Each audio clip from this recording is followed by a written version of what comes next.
सोलापूर शहरात मोटरसायकल चोरीच्या घटनांनी डोकेवर काढल्यानंतर अखेर पोलिसांनी कडक पाऊल उचलत सक्रिय गुन्हेगार टोळीवर थेट तडीपारीची कारवाई केली आहे। टोळी प्रमुखासह 2 जणांना सोलापूर शहर व संपूर्ण जिल्ह्यातून तब्बल 2 वर्षांसाठी हद्दपार करण्यात आले आहे। तडीपार करण्यात आलेल्यांमध्ये अयान उर्फ वडा सैफन मुछाले वय 20 राहणार 270 मुस्लिम पेठ सोलापूर हा टोळी प्रमुख असून त्याचा साथीदार आसिफ मोहम्मद हुसेन बडेपीर व 19 राहणार मुस्लिम पेठ इक्बाल फॅशन जवळ सोलापूर याचाही समावेश आहे। सन 2025 दरम्यान या दोघांविरुद्ध टोळीच्या माध्यमातून मोटरसायकल चोरीसारखे गंभीर गुन्हे दाखल असल्याची नोंद आहे। त्यांच्या वाढत्या गुन्हेगारी हालचालींमुळे नागरिकांमध्ये भीतीचे वातावरण निर्माण झाले होते।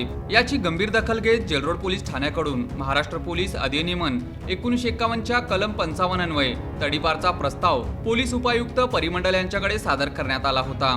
प्रस्तावाचा आढावा घेत पोलीस उपायुक्त विजय कबाडे यांनी आदेश क्रमांक 471/2026 दिनांक 13 फेब्रुवारी रोजी दोघांना सोलापूर शहर व उर्वरित सोलापूर जिल्ह्यातून 2 वर्षांसाठी तडीपार करण्याचे आदेश बजावले।